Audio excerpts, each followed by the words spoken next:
health and travel at serbisyo publiko. Serbisyo publiko with Dr. Hilda Ong. Ang programang tunay na serbisyo publiko na nakaka-touch ng puso. Health and travel at serbisyo publiko. Ang programang tunay na serbisyo publiko na nakaka-touch ng puso.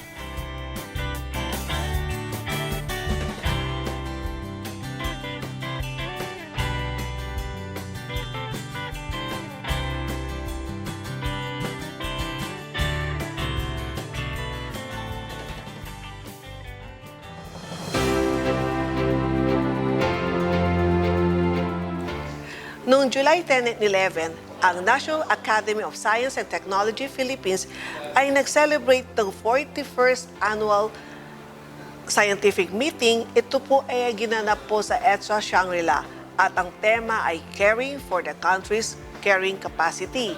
At ngayong linggo naman, ang National Academy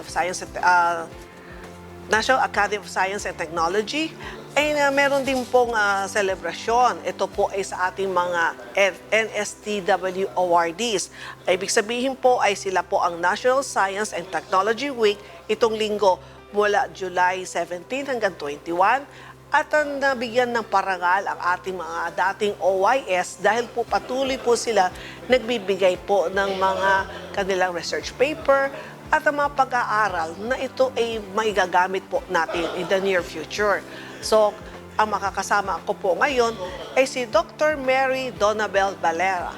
At alamin po natin kung ano po ba ang kanyang research paper at ito po ay nakakatulong po sa atin, lalo na po sa mga mahihilig po ng cellphone. Ito po ay kanyang pinag-aaralan at alamin po natin dahil kasama ko po siya ngayon. So, magandang araw po, Dr. Balela. Magandang araw po. Pwede po muna malaman kung kailan po kayo naging OYS? Naging OYS po ako noong 2016. So, 2016. I was the first OYS under the Material Science and Engineering. And I think in my department, in M, in UP Diliman, I think I was only the second one. So the first one was Dr. Manolo Mena, pero that was in way back in I think 1980 something pa siya na ano. So ano po yung mga research paper na ano natin sa Nast? So yung focus talaga ng work ko is related to nanotechnology. So when I was doing my PhD, I work on synthesis of nanomaterials. So gumagawa ko ng nanomaterials, iba't ibang klase ng nanomaterials, and I find applications for them. So for this work, for example, itong current work ko ngayon, so I'm doing studies on silver nanowires, copper nanowires, and how we can develop devices based on these nanowires. So ang pinaka-main application na titingnan namin is yung application nitong mga metals na to in electronic devices such as yung smartphones natin and then tablets. For those people who don't know, normally yung may touch screen capability yung cellphone natin, ang ginagamit doon is indium tin oxide. Pero indium as a metal is actually rare. So, kaya lang siya muna ngayon kasi mass-produce yung cellphone. And then the largest reserve of indium is nasa China.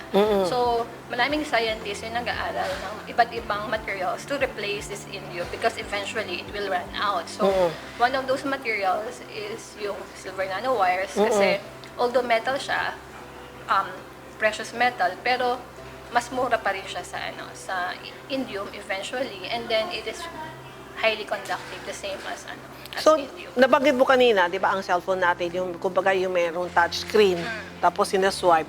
Kapag once na hindi na siya, pagka tinatouch mo, hindi na gumagana, as ano yung talagang isira na siya, to dapat i-replace na ba?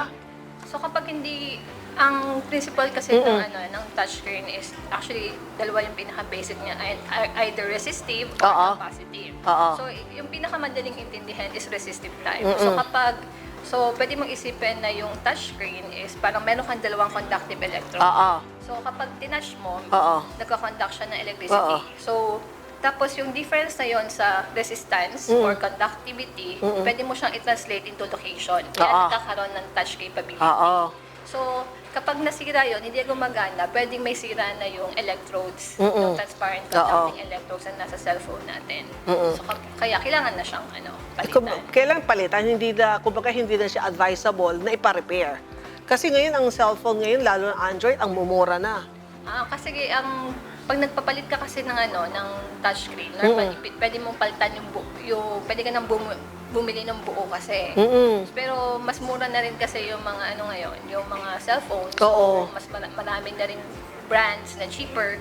So pwedeng bumili ka na lang din ng ng bago. At yun may mga katanungan. Ang isang cellphone, kapag kakatabi mo matulog, ito ba'y masama? Yung mga cellphones kasi is nag-emit siya ng radiation. So, although small naman yung radiation na to, and it's highly tested, na hindi naman siya ganun nakakasama. Pero if you, in the long, siguro, kung gusto mo na protection, merong mga stickers na nabibili ngayon na parang nag-absorb sila ng EMF. So, para siyang made din yun from metal. So, ididikit mo lang yun sa likod ng cellphone mo. So, kung ano man yung radiation na na-emit na ina-absorb. So, totoo yun? Na, lahat ng devices, even microwave, gumagamit naman siya ng Oo, kasi meron nag-o-offer nga, dinidikit nga, sticker type. So, yun? Totoo yun? Nag-absorb siya ng radiation. Talaga nag-absorb siya ng radiation. Pero hindi naman lahat ng radiation is masama. For example, yung X-ray, di ba? Ginagamit naman natin. So, may mga doses lang talaga na So, medyo na kayang i-take ng katawan natin. Kaya may monitor, for example, yung sa X-ray. Pero sa cellphone naman, hindi naman ganun kalaki. Pero for safety purposes, kung nag-worry ka, pwede ka magdikit ng mga stickers na to absorb the EMF. At nakita ko rin dito, nagde-develop ka rin ng anong tinatawag ito, kapok fiber? So, kasi nga, ang research field ko talaga is more on the development of different materials. So, isang project ko is on nanowires, kasi pa yung application niya. And then another project is on the development of this nanocomposites based on kapok. So, for those people na who don't know, yung kapok, hindi na siya uso ngayon Kasi parang, kung matatandaan mo yung mga unan ng yung mga natin, unan. na pag hinigaan mo, parang ang daming seeds, yun yung kapok. Pero ngayon, marami na kasi synthetic fiber. So, yung mga unan natin, made from synthetic fiber. So, nagkataon, sa harap ng building namin, may malaking puno ng kapok. If you go to UP, every summer, even in UPLB, parang may mga nagbumabagsak na parang snow during the summer. Yun yung kapok. So, matagal na ako sa UP, so nakikita ko, parang walang gumagamit sa kanya. So, tinignan ko, ano bang material to? So, I checked na itong kapok is very different from other types of fibers. Kasi, if you look at it under the microscope, tubular yung structure niya. So, ibig sabihin ng tube is mas malaki yung surface area niya. So, maganda siyang gamitin na, na adsorbent. So, kaya naisip ko na baka pwede mo siyang i-develop as adsorbent for wastewater treatment. So, nakipag-collaborate ako with colleagues na who's working on wastewater. So, I developed the materials and they helped me understand how they can be applied in wastewater treatment. So far, kailan nila to i-adapt? So, itong project kasi ng kapok, we started, yung first phase niya is 2 years. Basically, nandun pa lang kami sa synthesis ng materials. Pero we're very fortunate na UST believed with the project. So, binigyan pa nila kami ng funding for the second phase so that we can develop filters. So, when you want to develop a product, you have to start with the basics. So, how do you synthesize the materials? You study the properties of the materials. So, yun yung unang ginawa namin with the kapok project. And now that we're going into the second phase of the project, we're developing the actual application. So now, we're developing the filter made from the kapok fibers. As OYS at ngayon ay NSTW awardees, ano ang ma-i-share mo sa ating mga viewers at maingganyo kasi parang nakikita natin, 'di ba, dapat mga 40 years below na mag-join, pero ngayon parang kakaunti lang. Bakit? Ang anong dahilan? Well, yung structure kasi ng OIC, which is ito yung parang Young Academy of Scientists in the Philippines, kasi is you have to be an OYS bago ka maka-join. Yun yung prerequisite. Pero every year, maximum is 12 individuals lang na-awardan ng OYS. So there are a lot of people who are doing good science na hindi pa nakapag-member ng OYS Incorporated kasi hindi sila awardee ng OYS. So, ang masasabi ko lang is to be an OYS awardee is you have time actually up to 41 years old. Up to 41 lang. Build up your up to 41 years old yung age limit, and you can build up your work. I think if you're doing good science, people really will notice that you're doing good science. So when I came back from the Philippines, to the Philippines from when I was doing my postgraduate work in Japan, I really started with nothing. So nobody knows me. I didn't have a lab. Wala rin akong mga glasswares. So I really have to start from scratch to build the laboratory. So it's very difficult, very challenging task. So I think you don't give up, and you went to PhD because you love science and you want to use science to help people. And even without the awards, if you're doing good science, people will really take notice of your work. Pero dumating ba nung panahon na parang, siyempre, mahirap, di ba? Lalo na dito sa Pilipinas, na itong gusto mong ginagawa mo, hindi ka ba nahirapan before?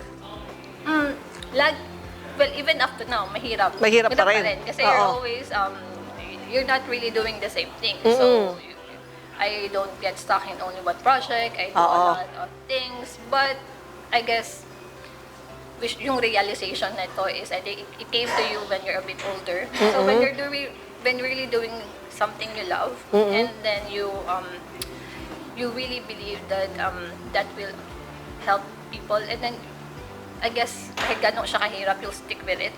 So hindi mo siya i-give up. So and then I think there are some tasks that are too big, like for example, encouraging more people to go into STEM.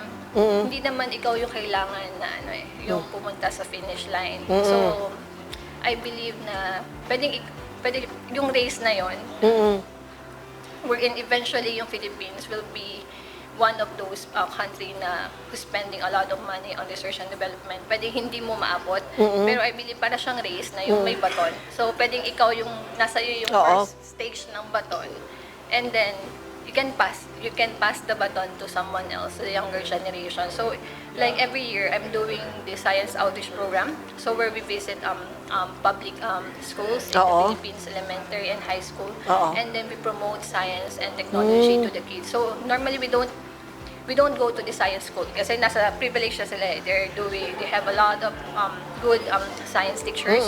So, we choose schools na nandun sa parang poor district ng mga provinces wherein yung normally yung napipilitang magturo ng science are not really science teachers, kaya lang walang ibang mag-handle. So we visit them, and then we design different tasks depende sa grade. So for younger kids, we demonstrate some experiments, and then for the older children, we have this game, a science inquiry-based game wherein parang for a day they will experience how to be a scientist while doing the game. So this game is called Expedition Mundus. So it was developed by the Dutch Young Academy, and it's actually for free in the internet. So hindi pa lang siguro siya ganun ka-popular, pero with using this game, you can develop some, yung pinaka-importante is critical thinking as a scientist, observation skills, and then you're doing that while you're playing the game. So you're enjoying yourselves while you're developing those skills. So we visit these schools. Like last year, we visited 5 schools in Laguna, and then this year, nagagawa ko lang siya during mid-year break namin sa UP. Nakavisit na kami ng 3 sa province. And then next week, we're planning to go to Cruz Naligas Elementary School, Cruz Naligas High School, and then sa Ramon Magsaysay, Cubao. Tapos napansin ko kapag kami kausap ako, sabi ko mag-i-interview ako ng mga OYS. Ang laging sinasagot sa akin nila ay kailangan magaling sila sa mathematics. Yun pa talaga. Magaling sa math? Is it talagang yun sa field as a researcher, talagang kailangan magaling sa math? Kasi kapag nababanggit ko, yun kagad pumapasok, ay kailangan magaling sa math bago kami pwede maging isang scientist. Yun yung gusto namin ibaguhin. Para maging scientist, hindi naman kailangan na magaling ka sa math and science. So actually, when I entered UP, yung una kong math subject, which is Math 17, umiiyak yata ako ba? Kasi hindi ko alam, lagi akong bumabagsak sa exam. Oh. Ang grade ko yata doon ay 3. So 3 wishes pasang-awa, di ba? So kung nag-give up na ako agad sa ganong stage, lumipat ako ng ibang course, hindi ako magiging scientist. So hindi talaga prerequisite na magaling ka sa science at sa math. Siguro, kung gusto, yung curiosity talaga, yung curiosity to learn, and then unang requirement ng scientist talaga, hindi talaga hindi academic tinitingnan ko when I accept students or when I hire researchers yung perseverance. Kasi as a scientist, you have to do experiments all over again, and then you always fail. So I like people who has the perseverance, hindi sila nag-give up, hindi sila nagde-depress when they get failed results. Kung hindi ka mag-succeed as a scientist. So I would like to invite everyone to yung event ng USC. So this is every year, the National Science and Technology Week. And then I hope that dun sa mga estudyante na nag-iisip, will I go to science, to STEM program, or to sa iba?